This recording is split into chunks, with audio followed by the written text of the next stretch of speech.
So good evening, everyone. My name is Sean Edwards. I'm the Chief Technology Officer here at Bloomberg. And it's my pleasure to welcome all of you to the third Cornell Tech at Bloomberg Speaker Series event. The tech community in New York has been supporting this event for the last couple of months.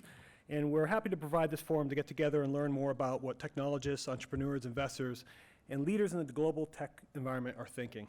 So joining us tonight on stage this evening are the leaders behind the technology company Foursquare.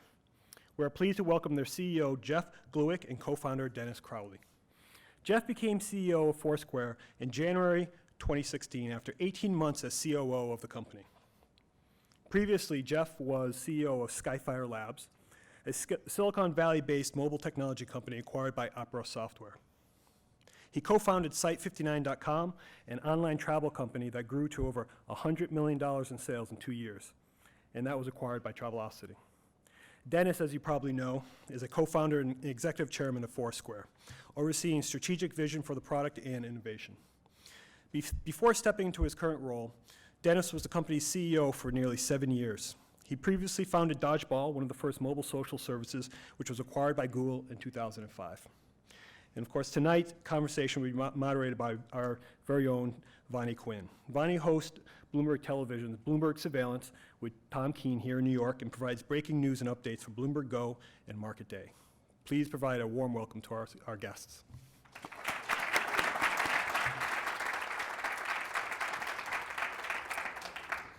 Thank you so much, Sean, and thank you to everybody for turning out tonight. Really appreciate it and hope you learn a lot. There'll be time at the end for you all to ask your really, really hard questions.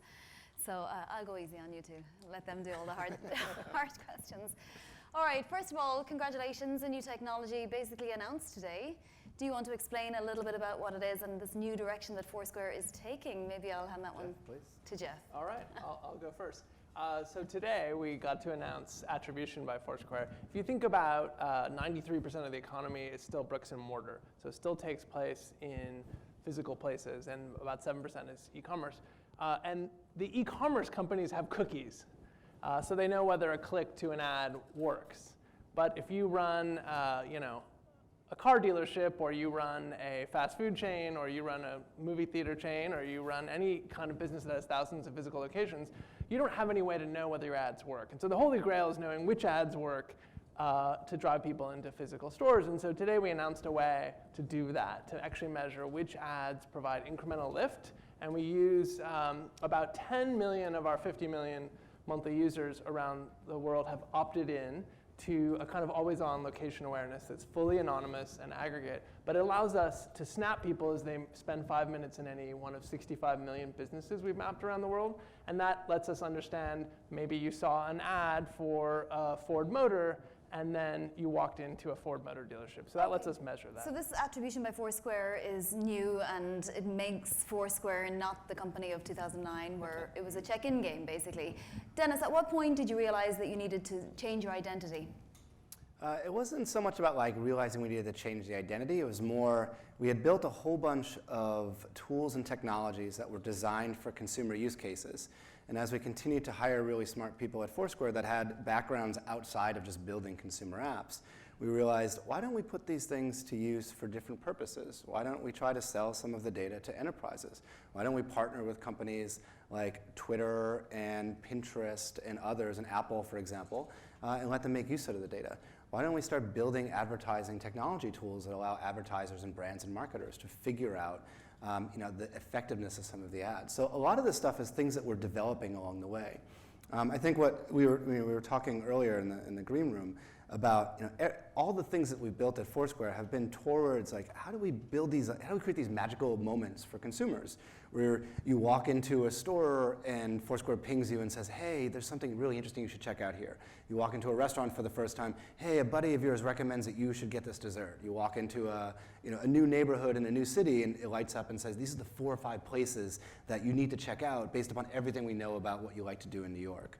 And it turns out that technology to power those consumer experiences has been fantastically powerful at building all of these services for businesses and enterprises. And we're going to address privacy issues in a little bit, particularly in light of everything that's happening with Apple, but we'll just dig into the technology a little bit more. You're in competition. This is a measurement tool, basically, and something that you can monetize. But you're in competition with not just other companies that do something similar, but also beacon technology. Address how you will, overcome this competition from beacon technology. So we're lucky in that we take all the sensor readings when we build our digital signature of a business, so we can leverage beacons that we see. There may be 1 million or 2 beacons, but we've mapped over 100 million Wi-Fi spots, for instance, and we have GPS shapes for over 65 million businesses in 120 countries. So we can leverage Bluetooth, but it turns out Bluetooth beacons aren't in many places, and so we can understand that by time of day and by signature that you're in the bakery on the first floor, or maybe you're in the nightclub in the basement, through a whole set of sensor readings that are very sophisticated, which is why companies like Twitter and Pinterest and Apple and Yahoo and others use our location technology to power their services that understand where phones are. So what Jeff just said to me, Dennis, was that this is an infrastructure that has been built over the years that you've been Foursquare by consumers like me and many of my friends who might have checked into places at a certain time. That's slowed though. Now you 55 million monthly users, right? Which is a lot fewer than the likes of Twitter, a lot fewer than Facebook by a mile.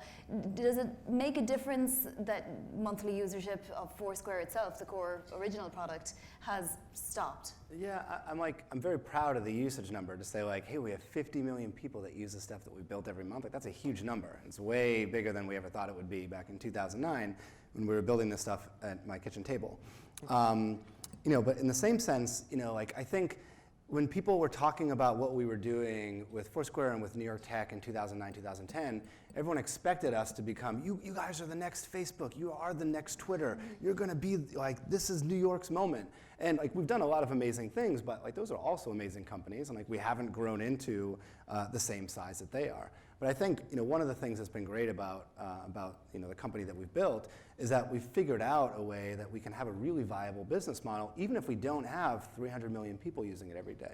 We can have 50 million people using the products every month, and that's enough for us to go out and map the entire world so that if anyone takes a phone that's running a piece of Foursquare software on it and just walks around any city, any town, anywhere in the world, we can start to figure out, okay, where are they and what do they like to do and what can we tell them about what is awesome in this neighborhood. And that's really It's funny because stuff. that particular number was around about the same number that Yelp had when Yelp got its Series E funding, or I believe it was the Series E, and they only raised 25 million in their Series E, and then now they're a public company and so forth.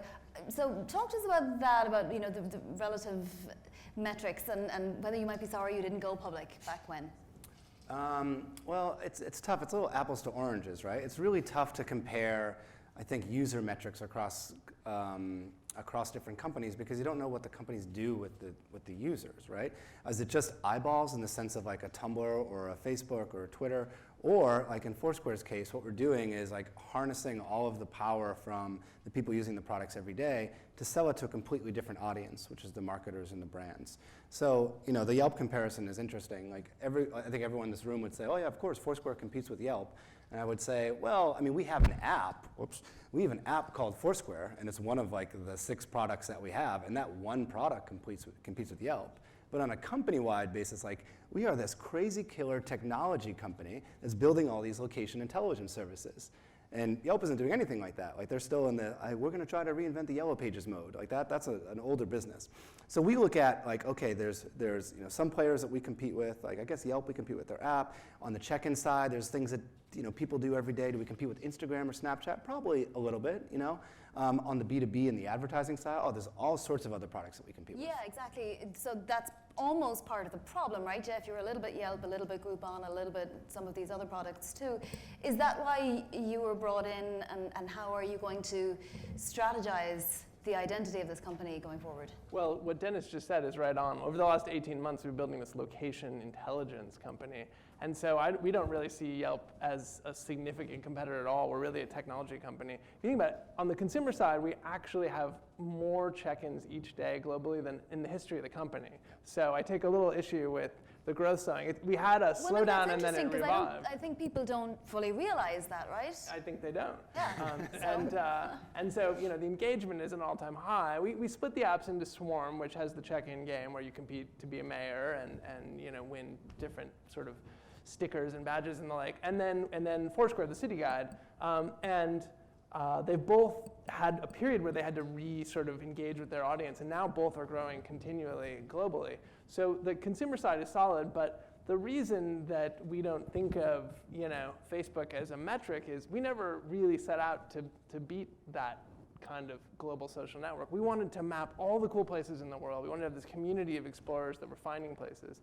And in the process, we built the technology that recognizes where you are so you can check in better. But it turns out that that's really valuable to things like hedge funds that want to understand how McDonald's all-day breakfast is doing, or lenders that want to understand trends in a neighborhood, or real estate companies, or advertisers who want to understand how to find, say, 20 million people who frequent gyms a lot, if you're Nike, and others who want to measure it. So all these, we have 100,000 developers using the technology developer tools. We have a third of the Fortune 500 using our advertising products to better connect with the right users. And all of that is a story that people don't know about, and they just think about the South by Southwest craze around the original check-in. So we really, we're solid around this location intelligence plan. It's what's going to carry us to our, be a profitable company over the next couple of years. So that's great, and maybe people never need to know, right? If this is an enterprise solutions company now, maybe it's not so important unless you do want to go public or have an exit at some point. Maybe then it would. Well, I think the consumer community really does an amazing thing, which it's like Google searches the world's web pages with bots, and we, like a Wikipedia or a Waze, we crowdsource everything. Every one of these 65 million public businesses and almost 100 million private businesses or residences has been mapped by a real user. And other users verify the identity, and we have 40,000 super users who police the communities as volunteers. And so this kind of Wikipedia-style crowdsourced community is the reason that we know when a new coffee shop opens within 24 hours, and it may take Google or Facebook months to realize that because they're just crawling the web. And so, it's this living, breathing community. So keeping that audience and that community alive is critical to all of the solutions we build on top of it, but we don't need 300 million people to map the world. We've already done it with the size audience we have. Yeah, so this is a very sort of on-the-spot experiment, but raise your hand if you have Foursquare downloaded on your iPhone or Samsung. All right, so I would say more than half. Have you opted in for this location being on, how would you describe it, location services on? Yeah. Has anybody in the room opted into this? Okay, great. So that's a good showing.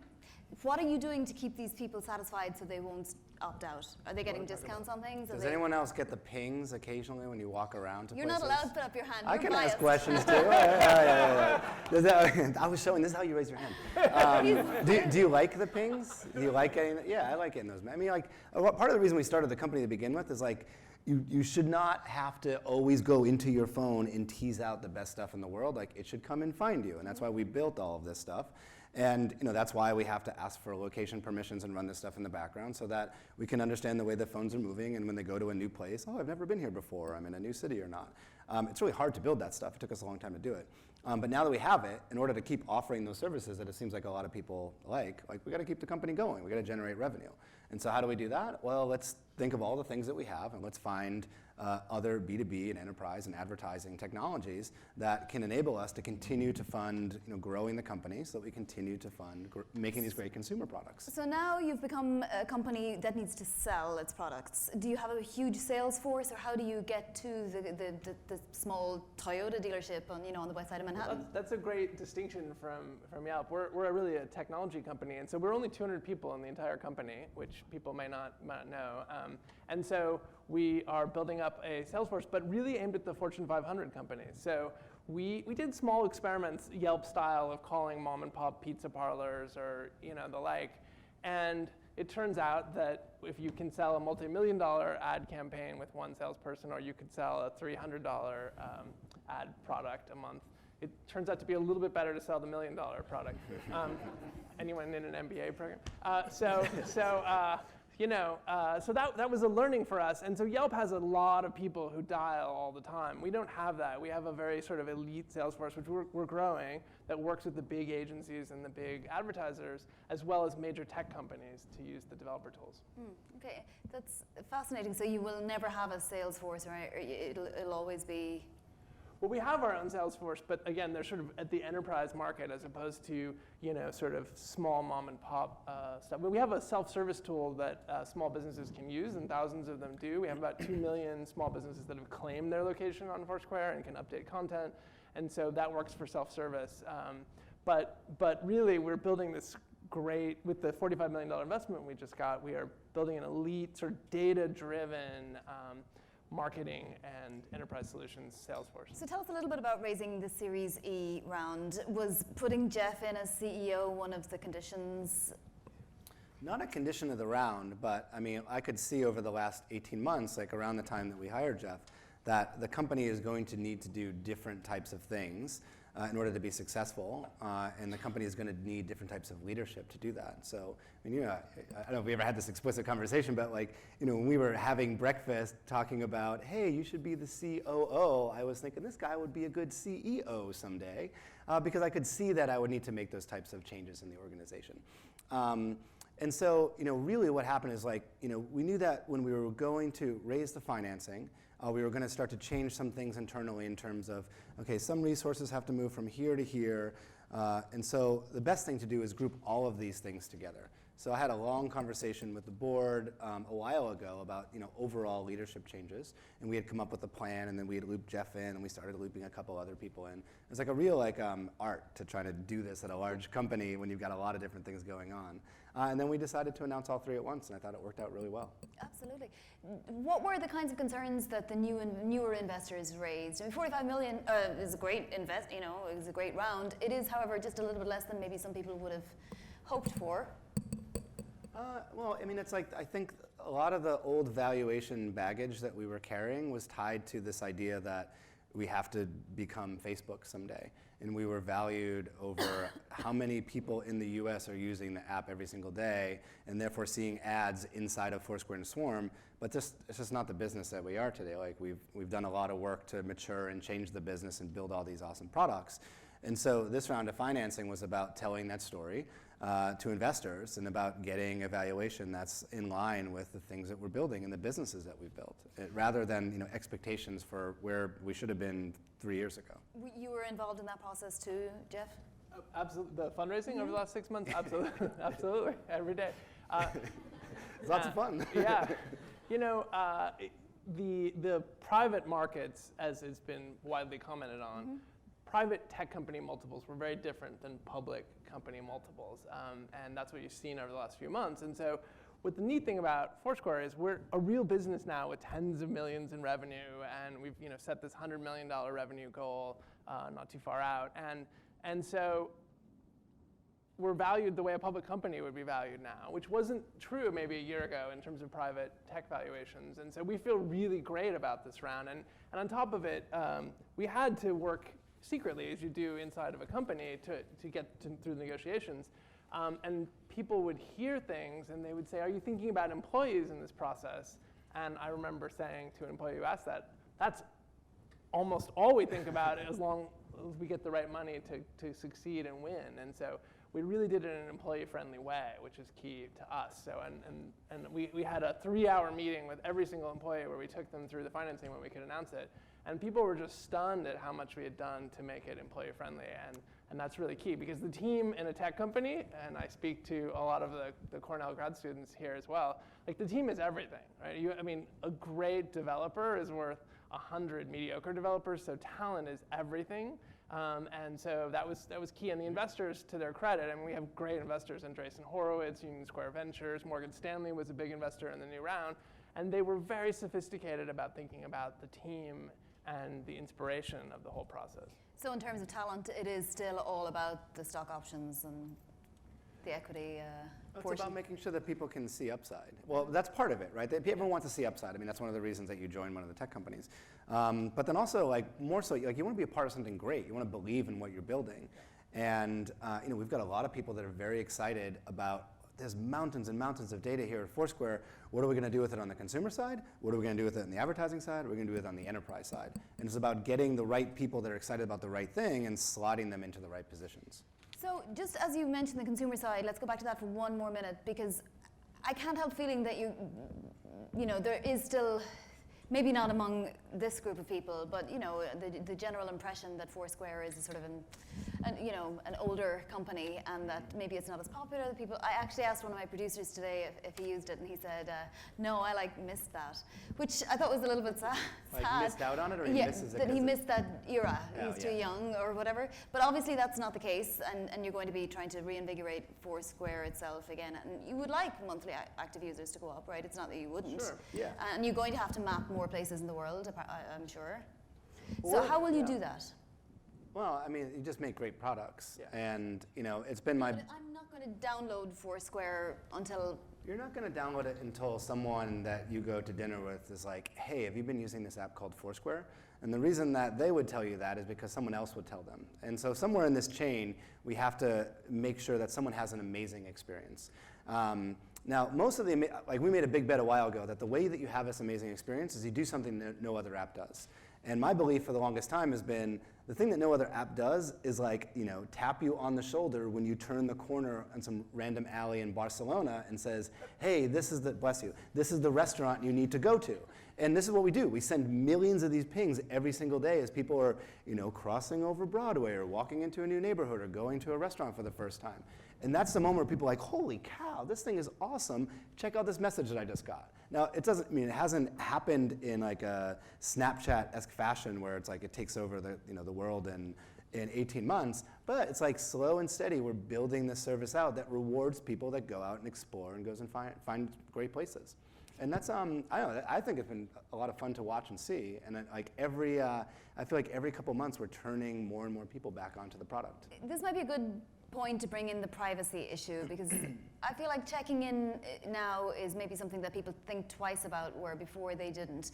Because not just the most recent Apple news, but just in general, people have got a little bit more self-aware, and they know that their data is out there, and maybe they're not as willing to just give it all up unless they're getting something. I mean, they're not going to line your pockets unless there's something in it for them. But even if you're getting a discount, still not sure you want to check into a place. Well, I think that we have a bargain with our consumers, right? Which is that the Foursquare City Guide is about inspiring you. I mean, where a Yelp might give you a yellow page listing of the nearest coffee shop or pizza place, Foursquare is constantly pushing you to try something different. It's like, you have to try this amazing cupcake place where the ice cream is inside the cupcake, and it's like that sounds great. Not your, it's not your usual place, right? Or it's like this short rib, crazy, gluten-free tacos that you got to try, and it's not your usual place, and it pushes you, it gets to know you, and it pushes you to sort of break out of the ordinary and live a little better. And so people discover that, particularly when they're traveling, and then they tell friends. But if you think about mapping the world,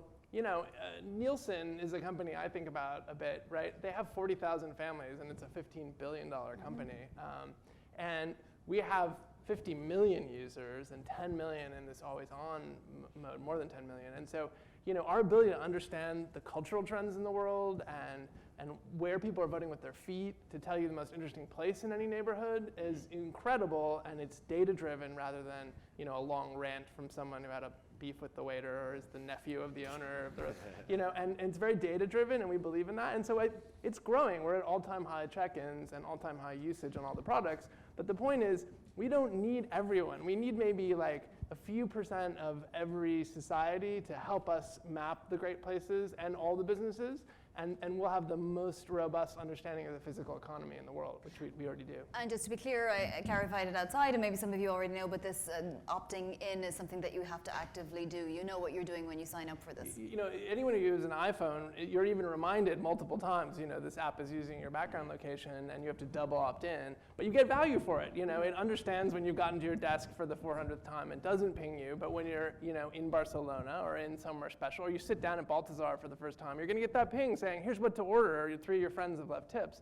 So this sort of understanding it's a bargain. I think our users are particularly millennials, although they're of all ages, and there's a bargain. Like people at first thought, I don't know if I want to use Gmail because the computer is reading my email and targeting my advertising, or I don't know if I want to use Facebook because they're creating a profile of me.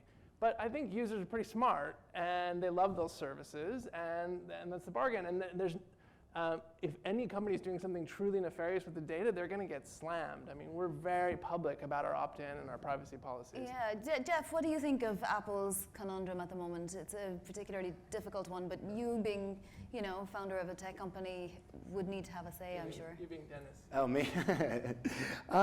We were talking about this a little bit earlier today.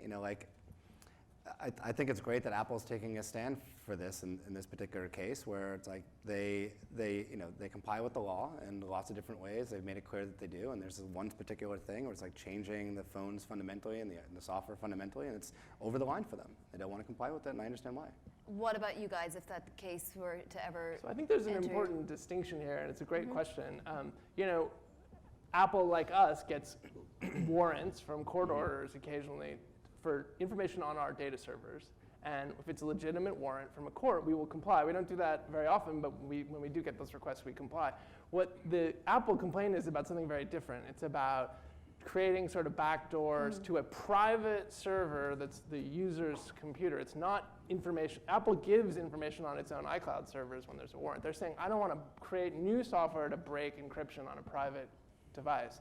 And we support them, as most of the tech community does. I think this will go to the Supreme Court, and obviously we'll have to abide by what they decide. But I think Apple's raising a really important distinction between data that resides on a server and breaking encryption or starting to build in backdoors into devices, which I think a lot of people in the tech community are rightly very concerned about. And whatever you give the US government, if once you build that software, you're going to give it to the Chinese. And so I think that's a very, it's a very serious issue that Tim Cook's raised. Speaking of the Chinese, are there competitors, moving swiftly on since we've addressed that topic now, are there competitors in different parts of the world that concern you, or is it mainly your competitors here in the United States with this location type of? Yeah, I think we went through this phase 2009, 10, 11, where you're starting to see clones of interesting US social mobile software appear in other parts of the world. But I think now in 2016, there's a couple players that are just gigantic. And they're pretty much everywhere in the world. The opportunity for us now is to try to partner with some of those companies, where it's like, listen, we're really good at location technology. We go very deep in the stack. We can help companies really anywhere in the world power these experiences in ways that they might not be able to do themselves. And we spend a lot of time doing outgoing business development and talking to a lot of these companies about how can we power some of your software really all over the world. So let's talk numbers now. And so at what point will you become profitable? How are you profitable? Want me to take that one? Yeah, take it. Go for it. That's why you put him in 6 weeks ago, isn't it? That's kind of my Well, there's the Jeff questions and there's the Dennis questions. Yeah. This is kind of how it works on our exec team, too, every day. So, we are operating in investment mode, but our goal is to be profitable. And I think that we're very focused on that over the next few years. And that was part of the investment thesis when we raised the $45 million, is this will carry us to profitability. I think we're in a different era. There were a lot of companies that just thought, just grow eyeballs and big valuations will follow and revenue and burn don't matter. I think we're in a new era now, and the team that we have is very focused on getting to profitability. And so we have a plan. We have these products. Last year, we grew our media business 170%. We grew our enterprise solutions, including 100,000 developers using the platform, by 160%. Those business lines are the vast majority of the company's revenue now. And so we know what's going to carry us to profitability, and we're really focused on. So what kind of operating revenues are you working with? Oh, we get to be a private company. We don't have to answer those questions. All right. Doesn't mean I can't ask. Absolutely. All right, but so the developers, how important are they to the business, and incrementally do they, except for the products that they, I guess, develop, do they, do they each contribute? Well, we have this is a classic freemium model. So we have 100,000 developers. If you are building a location-based app and you want to use our map of the world, it's in your 4 students in a dorm room in NYU or Cornell Tech or in Amsterdam, you can have it for free up to a certain number of calls.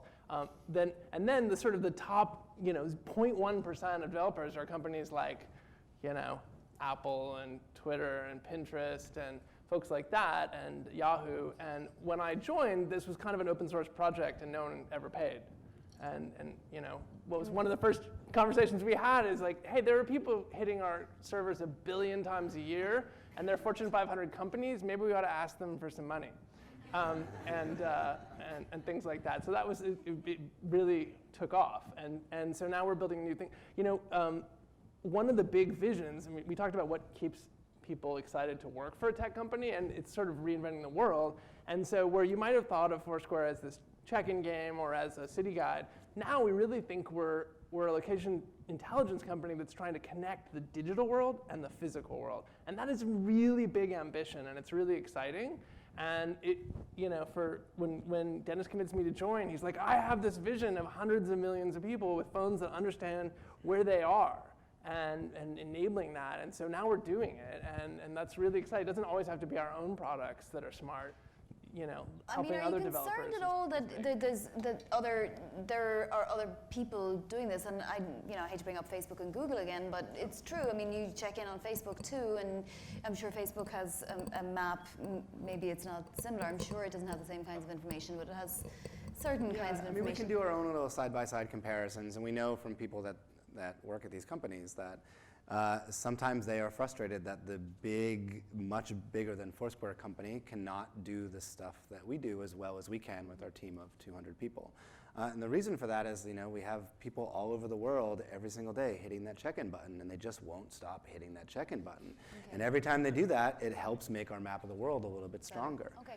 All right. Well, let's go back to the revenue stream. So that's one stream of revenue, and then the other side is the enterprise solutions of So obviously, one is bigger than the other. What kind of growth rate do you see for each side?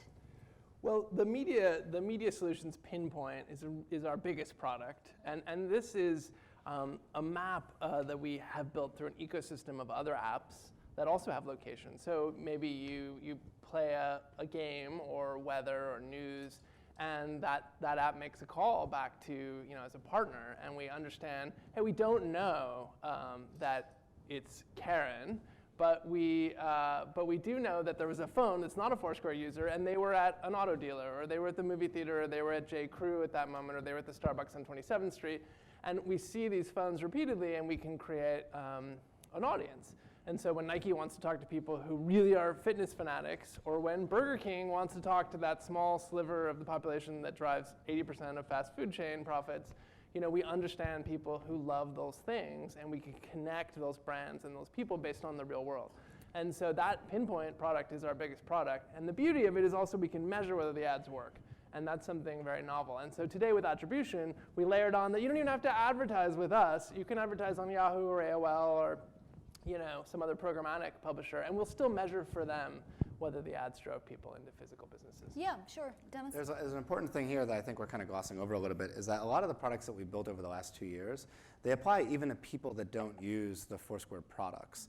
So ad platforms and other ad platforms can then run a call back through our servers, and the user may never know that the game that they're playing is talking to Foursquare in the back end. But that's just one of the things that we power so we can reach people that are outside of the Foursquare network.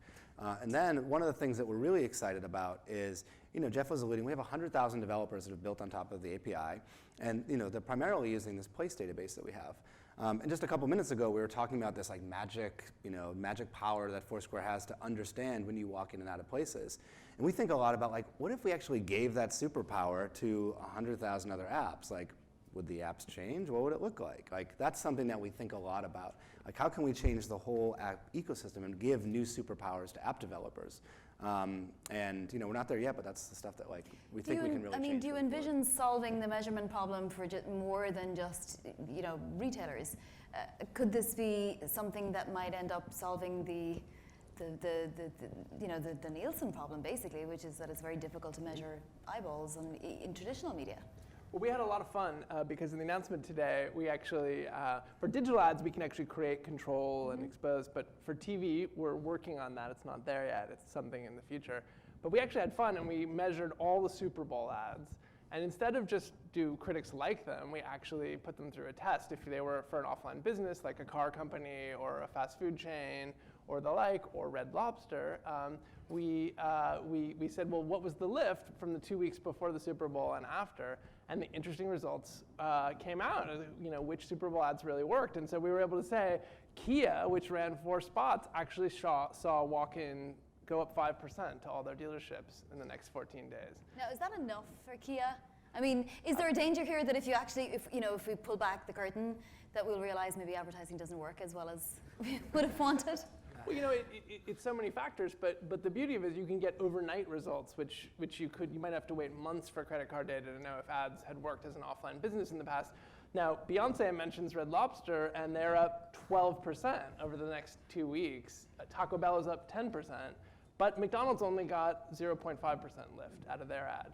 So, that goes back to the agencies and the creatives, and it turns out some messages may actually work at getting people to go visit a business, and others may not. But now, instead of having to wait 6 months or wondering which ads worked, you can actually get that kind of real-time feedback. The way, if you've run a website, and I ran Travelocity's user experience for many years, like you were constantly A/B testing and optimizing to know what works. But if you run a pizza chain, it's much harder to measure these things. So now we're trying to bring that big data analytics to the physical bricks and mortar world that's been behind, and that's kind of the big idea. Have you had many offers to buy the company?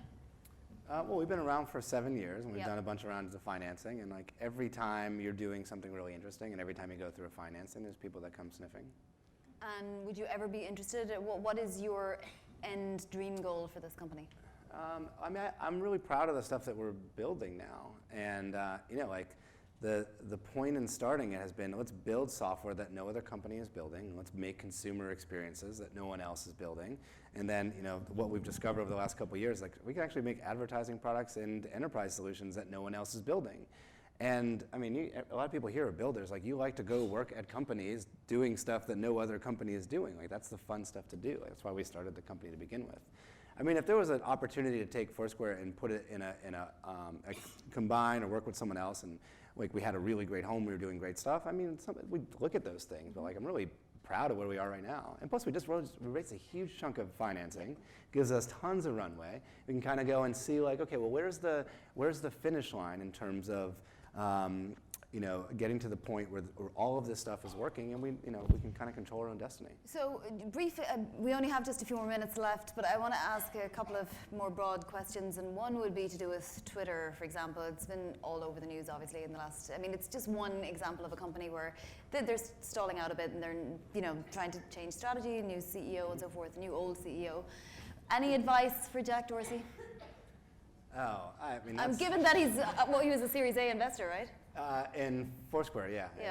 I mean, like they're in a really, really tough spot, right? Like you've built something that hundreds of millions of people love, but it's not enough for Wall Street, right? They just want more and more and more. And you risk kind of changing the product and making it into something that you're not proud of and other people don't like. So I don't know how to fix that. Does he need a new product like you guys came up with? Well, I think this is what they're doing with like a lot of with Vine and with Periscope. Let's build other things in the hope of building a larger audience. I know they're going to keep fiddling with Twitter, and my experience on Twitter keeps getting better and better. I'm like #1 super fan, but I hope it doesn't get to the point where like it isn't better anymore. So I mean, it's a really, really tough job. It's difficult to monetize unless you have a completely new business. It's difficult to take a really good product and change it because you have to, not because you want to. Well, I mean, they grew revenue, I don't know, 45% or something last quarter, but everyone's looking at the 300 million users, and if that doesn't move, it doesn't matter if you're a multi-billion-dollar company growing revenue 45%. I think the hard thing that we tried to learn from Twitter was what we talked about earlier, which is the unit of measurement of expectations matters. And so Twitter's problem is they set themselves up accepting that Facebook was the right comparison. And in some ways, maybe Facebook is not the right comparison. I mean, people who love Twitter are often, using it as part of their work or their interest, right? It's almost like a micro publishing for interest groups. I'm at Bonnie Quinn, by the way. And so they may not be Facebook, and that may not be the right thing. Now, they have very interesting data businesses, and they have a fast-growing advertising business. But Jack has recommitted them to growing the users. But that's a very high bar. Facebook at 1.6 billion is really a tough comparison bar, and maybe they should have picked a different way to set themselves up in terms of expectations. So with us, we really talked a lot about decoupling. We grew revenue 170% in these business and media solutions. Last year, we grew our consumer business, but nothing like 170%. And so we were able to decouple the rate of growth from our consumer audience. And I think that might be something they have to look at. I think that's kind of the big takeaway from like all these conversations is like there's not a lot of companies that would sit on the stage and be like, it's okay if we're just growing the consumer business a little bit because we have all these other businesses on the side that leverage that data and they're doing fantastically well. You just don't hear a lot of companies talk that way. The other question I want to address before we open it to all of you guys is, you referenced it earlier, this idea of private valuations, and you were talking more about the difference between private and public, but just in general, I mean, Bill Gurley is just one that I can think of that thinks it's insane, it's going to be some kind of an awful crash. Are valuations coming into line somewhat? I think if you talk to folks that are trying to raise money, it's more difficult now than it was in the past. And it's difficult when your valuation is high, and if you lower it, then it tends to be a little bit easier. And this is, I've talked to entrepreneurs all the time, and I talk to other folks that are going through financings. Yeah, but forget about the raising money part of it. I mean, just genuine fundamentals. Well, I mean, as a private company, that's the only time that you actually sit and you think like, okay, well, this is our valuation. Is it actually in check or not? Is when you're financing. Like normally, when you're just sitting around doing your work, you're not like obsessing over it. Sure. So is your company worth 250 million? We never comment on those things. I mean, we've looked at lots of companies, and over the last few months, I mean, obviously Q4 was the first time that venture funding went down in America in the last few years, and we see all the valuations, and it's typical. Most public companies in tech are down 50% over the last year. If you look at most stocks, whether it's Square or Twitter or any of those, LinkedIn now as well, and so it's just part of the market.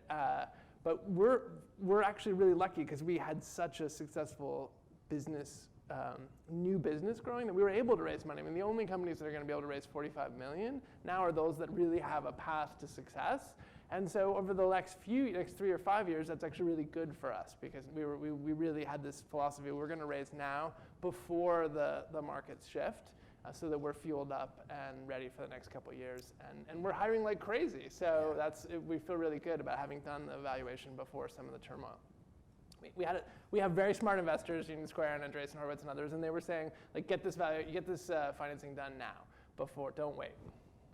And wow, so what's coming next? I think it gets worse before it gets better. Yeah. It gets worse before it gets better. Yeah. I'm glad that we have it behind us. Now we can just heads down, back to work. Well, anybody out there looking for a job? What are your email addresses? Come on.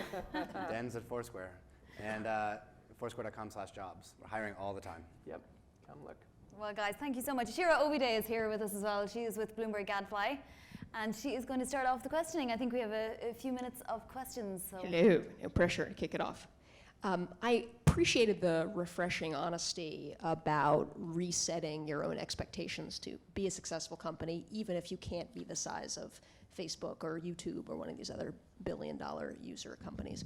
But there is this line of thinking in technology that we're in this winner-take-all landscape, and that 2 or 3 companies that have the most users and have the most advertisers and have the most data are the ones that are going to be successful, and everybody else is going to be kind of left to pick up the scraps. So how do you deal with that kind of as Foursquare, the company, and how do you think consumers should feel about that idea? Well, I'll go first and then sure. add. Well, I think if you are a consumer ad-driven platform, you need to have be on your road to 500 million plus users in highly attractive markets, because you're betting everything on the audience engagement. For us, that's now a fraction of our revenue. We don't actually need to be Facebook, and so if you think about the entities we're trying to disrupt. It's a whole industry that use things like Nielsen or ComScore panels or surveys to measure whether advertising is working in the real world. And we're now bringing that to the world of big data and overnight big data machine learning and things like that. And so, we have 10.5 million people have opted into the special panel. Nielsen has 40,000 families. So, those are the kinds of things we're trying to disrupt, or in some cases over time we may partner with to sort of supercharge the big data approach to these things. And so we're not trying to be Facebook. And I think if you are putting all your eggs in that consumer basket, you are in that winner-take-all race. But we're able to arm 100,000 developers with our solutions and let them battle it out for the best consumer apps, as well as grow our own. You want to add anything? I thought that was pretty good. All right. All right, Shira, do you have the microphone? I think we have a question at the back. Sorry, it's okay. Hi, I'm Ron from the Cornell Tech MBA program. I love the Foursquare app. I always use it to find new places. Actually, I think the audience is very sophisticated. Thank you. And it's very helpful for that. So my question is really about, I think it's very good at surfacing cool venues, but then any given night or day, something else could be happening there. So I'm wondering, what have you guys thought about actually getting into the more real-time information side of it to actually understand what's happening there on any given day? And is there something that is planned for that? Yeah, we did a lot of work on the event side to try to figure out okay, this is popular, can you actually get in right now, or is it closed? Same applies for restaurants. Everyone knows that this place is popular because you need a reservation to get in 3 months in advance. So how do we fix those things? Sometimes you can just do it with the community. You can ask the community to flag it and say, don't show this is the most popular place because everyone knows you can't get in. Or you could have the community go and do user-generated events. It's tricky. One of the rat holes we fell into many years ago is just optimizing to make sure that New York worked perfectly. And then, forgetting that hey, there's a huge chunk of users that are outside of New York and outside the US, 80% of them. And what are we doing just trying to optimize for this one experience? So it's tricky. I would like to do more things with, bringing Twitter feeds in real time, but a big part of what Jeff and I talk about a lot is, okay, we've got a couple developers. Do we put them on making this events thing that makes our super users 10% happier? Or do we put them on this, building this new enterprise tool that generates more revenue for the company so that eventually we can go back building the core business? Yeah. Are you calling? Sure, yeah. Yeah. You want to take the next one here? So I'm Sam, I'm in the computer science program, and thanks. So I'm wondering, do you see Foursquare playing an interesting role in smart transportation? Because I'm on an Uber going across Manhattan, it's a lot harder to tap me on the shoulder and say, this neighborhood has something. So, and we're seeing a lot of higher tech transportation. So any interesting things there? Yeah, I would like as many developers as possible dipping into the Foursquare API. So once you get into an Uber, for example, it's oh, you just got into an Uber, your phone is now moving. Which neighborhood did you tell Uber you're going to? Are you going here? You're going to this place for dinner? Well, here's 3 places that Foursquare recommends that you go after that. And how do you get that type of information in the car? How can Foursquare wake up and be oh, I know, you're in an Uber and you're going over here. This is what to do next. I would love that, A lot of that's on the app developers. Now, we hear from folks all over the app ecosystem that they want to do these types of things. I think this is the thing that sets one app apart from other apps now, anticipating what's next and knowing the user really well. And it turns out that we're just really, really good at those things. And so the tools that we have now for those developers and the tools that we will have a couple months from now are the ones that those developers will need to be able to do those things. So it's not just that we pay attention to smart transportation. It's pay attention to kind of everything. And it's how can smart exercise and smart food consumption and healthy living stuff and smart transportation and home automation, how does all that stuff change through the lens of the Foursquare? Speed is a function though, right? Because if you don't get there fast, somebody else will. What do you mean? Speed when you can't just, like you were saying, do I put a bunch of developers on this or do I put them on this? You can't be everywhere doing everything unless you... which is tough. It's you're paying this big game of risk, and you can't just put all your armies over here. You got to spread them out pretty evenly. But we know what the big bets are. It's make awesome stuff for developers, and they embed it in 100,000 apps, and then that inspires other developers, and then also just makes really cool stuff. So yeah, I would just add one quick thing. We launched a product called Place Insights, and it's in infancy, but it takes the aggregate foot traffic for any city or neighborhood, and it sort of creates hotspots by time of day, and You can do all kinds of interesting analysis with it. Over time, we've talked, looking farther out, urban planning could use this kind of information to make urban planning more efficient, and that's one of our goals. So keep an eye on that, and keep an eye on some of the developer tools enhancements over the next few months as well. Hi there, Prateek Thakrar, CEO of Inspired Mobile. Thank you. Really interesting to hear your take on and your journey. I think one of the things I'd highlight is that I think we would argue that we cracked the holy grail about 18 months ago in terms of tracking footfall and understanding the consumer journey, and most importantly, looking at location and actually tracking the advertiser and then tracking them into store. One of the resistances we've found has been the advertisers themselves, the infrastructure they've had internally, and how they change their business to recognize the different departments, whether it be marketing and an IT, but most importantly, the remit of the agency and actually how far they can go, which is media. So given that your revenues are tied to the growth of maybe footfall tracking and advertiser revenue, how are you going to get around this? Because we've really struggled, and we're connected to a hell of a lot of publishers, and we'd love to connect to you as well. How are you going to get around this so that there's an omni-channel perspective, and most importantly, it moves beyond just Foursquare, but the wider ecosystem to track footfall? So, I mean, please stick around afterwards. Happy to converse more. I think, for us, we've built some really great relationships over the last year with the big agencies that are looking for really sophisticated data.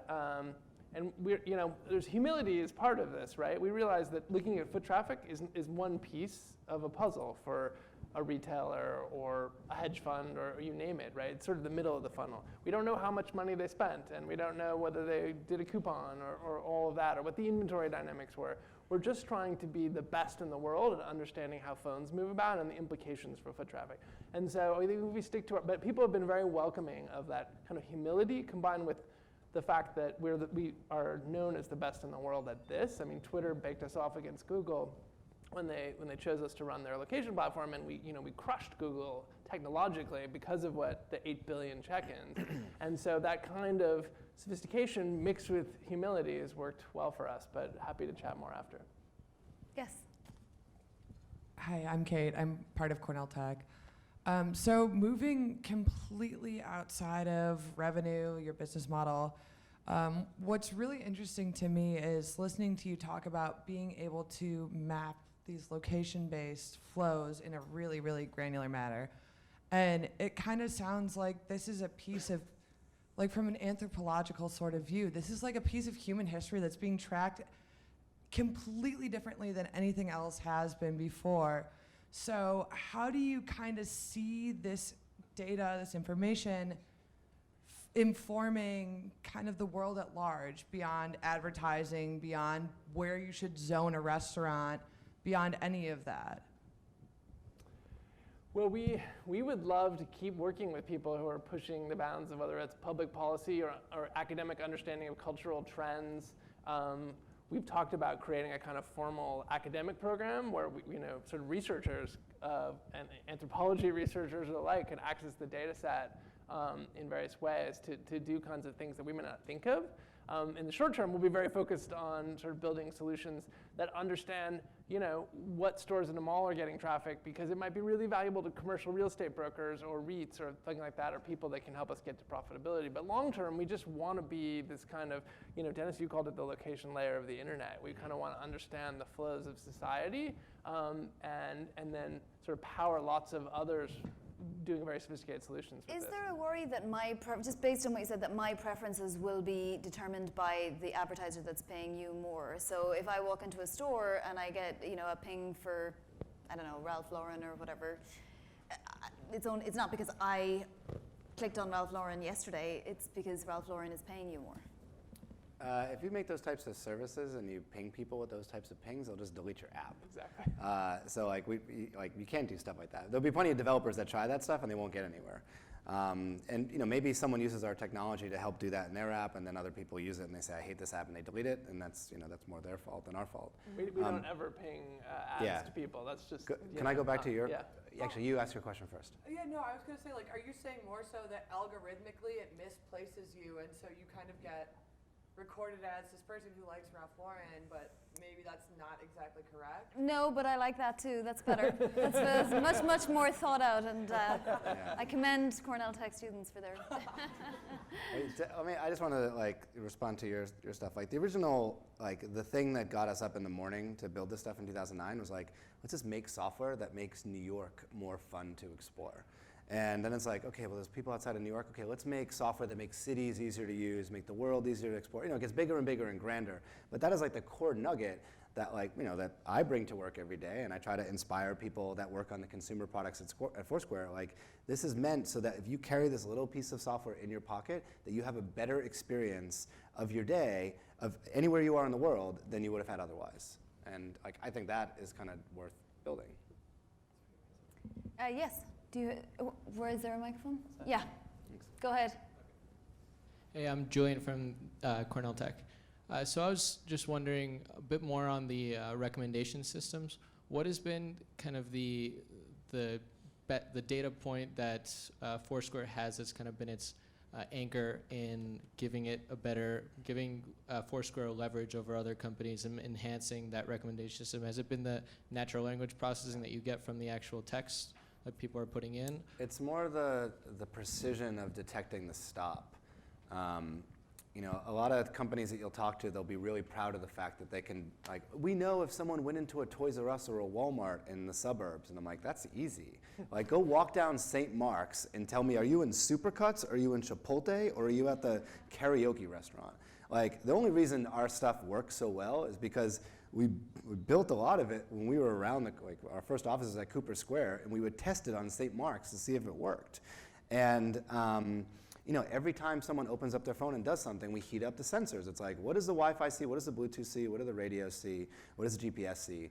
And it was constantly making this map of the world that if you look at the map, you're like, this map is junk. It doesn't make any sense to my human eyes. But if you give it to the sensors inside of an Android or Android phone or an iPhone, it's like the iPhone is like, this is exactly how I see the world. The world looks like these blobs and shapes. And so by building that map off of, you know, all of the signals that we've gotten from users, we're able to do this place detection with a very high precision.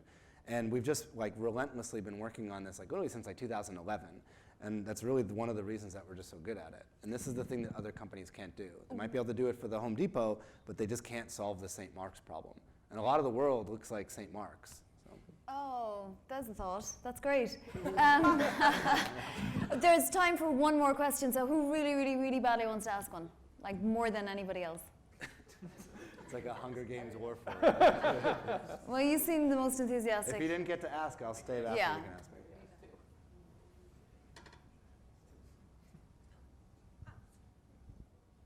Oh, you won. Okay, go ahead. Okay, Zaid. Yeah, my name is Zaid, Connected Media from Cornell Tech. I guess, first of all, I wanted to share a story, a really short story about why Foursquare is actually pretty interesting to me. So I was with my roommate. We went to IKEA a couple of weeks back, and so you know these Foursquare tips that come up every time you visit a new place. Yeah. So the top tip that came up at IKEA was "Kill me, please." So when you walked in, that's what happened. It buzzed and it said, pretty much, yeah. your buddy Andy says, kill me, please. Yeah. So I've sometimes felt that way after a long week. Who doesn't? Exactly, yeah, it happens. We ended up there for like 6 hours or something. Yeah. It was crazy. Anyway, my question was, Foursquare's recommendation system seems to be, like their value proposition is based on positive reviews. Yeah, How do you deal with negative reviews of such sorts? Because they end up being tips as well, right? Yeah, that's actually, it's a Great super good question. If like, a lot of this stuff just comes out of like whatever culture you build into the community in the very beginning, like in 2009, right? Like when we built this stuff, we didn't call them reviews. We didn't call them like little nuggets about this place. We called them tips. And like, you don't leave crappy tips. You don't leave negative tips. You leave positive tips. And that was just kind of the, you know, the culture and the behavior and the expected way to behave within the Foursquare community. And users had spread that to other users and they learned by example. I think if we named that field something different in the database or something different in the UX, like people might have used it totally different. And I'm actually really thankful that people use it that way because the overall community has a good positive vibe. But it's one of these things where it's like, you know, like when you're making something from scratch, every single decision and everything that you kind of labor over, like they're all very important because they communicate to the user community, like what am I supposed to feel about this thing and what am I supposed to use it for? And that's just one of 100 different examples. That's a great question, by the way. So, did that even answer your question, though? Yeah. Okay. If it didn't, I'll talk to you after. All right, well, maybe we have time for one tiny little one? No, we're done. Yeah? Oh, please, yes.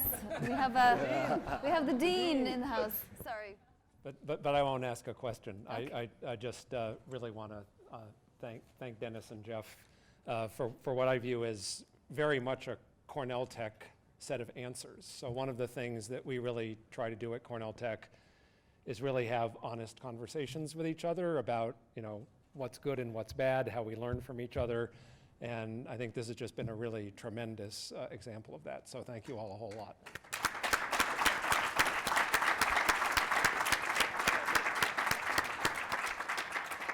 And with that, thanks. Dean Hutton-Locker, thank you so much. Thank you all for coming. Do please return.